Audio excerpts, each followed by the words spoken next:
I've actually written the prices down this time, so we've got something to go by. Let's start with the nicest part first, the lower arms that have been delivered for the front. So these are fully adjustable.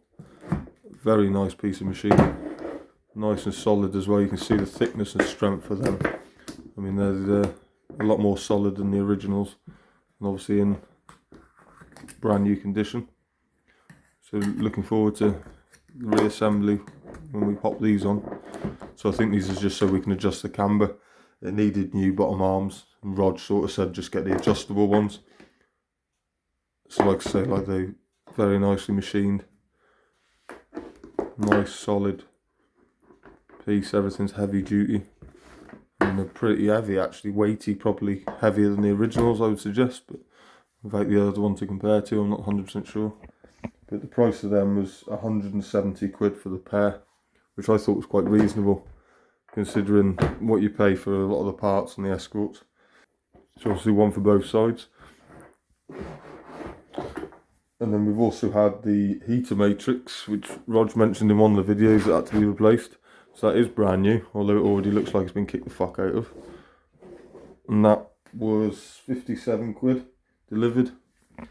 So it's a problem obviously if one is blocked, or if you do have any problems with it after the dash has gone back in, it's just going to be a ball ache to change afterwards, isn't it? So it was worth the money to me just for the peace of mind, to be honest.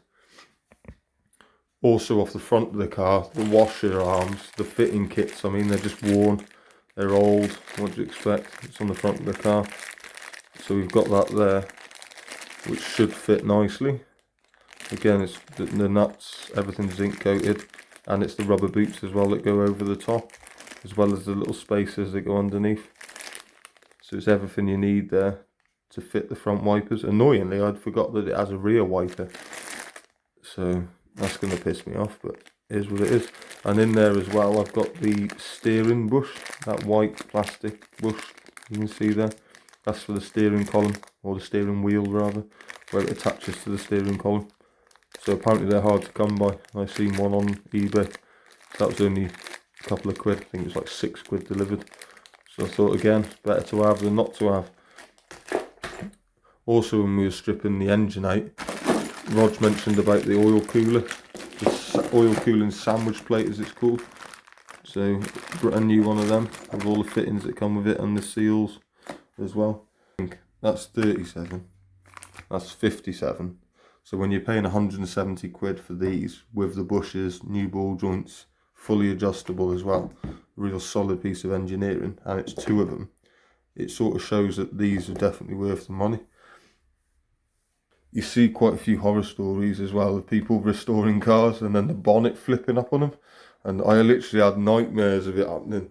So I've been and bought one of these OKC bonnet check straps, so that'll attach to the, I think it's the engine mount, potentially, and then onto the bonnet latch.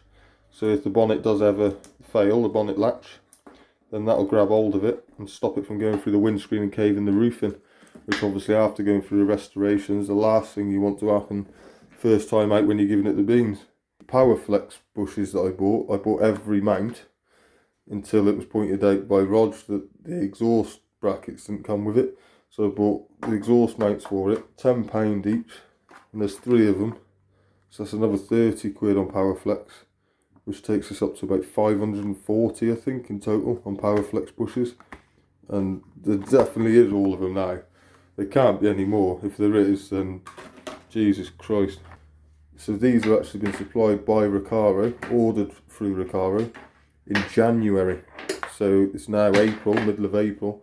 It's took 3 months for these to get shipped out, and I've been chasing the supplier as well every sort of month, and they kept saying obviously they can cancel the order, but that's not what we wanted the new part.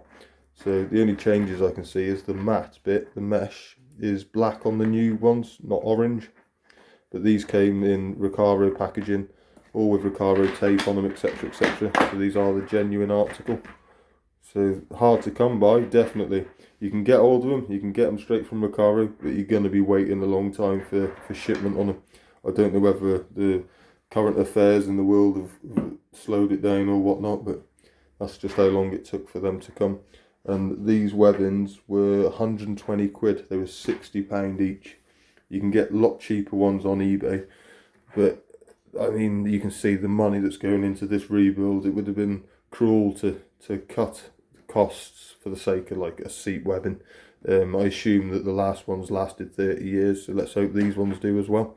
Dynamat, so I want the car to be nice and quiet when you're inside. I don't want cabin noise, gearbox noise, all the rest of it, rolling noise effectively. You don't mind hearing the engine tone, but you don't want the drone from the gearbox and everything coming through the cabin.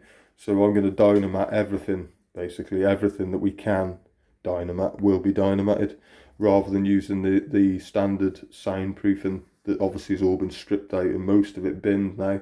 And I've spent £150 on this box of dynamat, and just in case I bought two, so that's £300 worth of dynamat to try and do the whole car.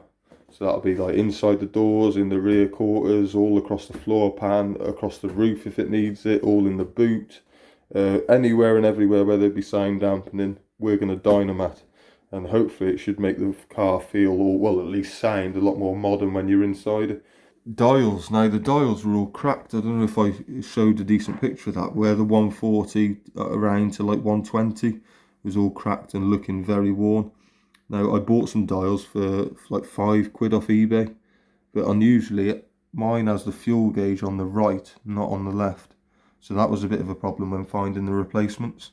But this one here is a lot better than the original one that I had. So I paid £5 for the white dials, and they were shocking, as you'd expect for the money. Whereas these ones, these are a replica version from Lockwood, and they've even got the grain. I mean, you couldn't tell the difference between these ones and the originals. You really couldn't. They're a very good set, but again, you get what you pay for. So these were 30 quid for the dial set, which is a lot of money for some stickers, but it is what it is. So I've actually put power onto the back of these as well, through all these contacts, to make sure all the lights work, which they do, and just to make sure that they look good in the dark. And yeah, very pleased with how these came out. So don't forget, the Escort RS Turbo is still being done. It is away with the welder, and we hope to see that back soon. So thanks for watching the update, and we'll catch you in the next video. Cheers.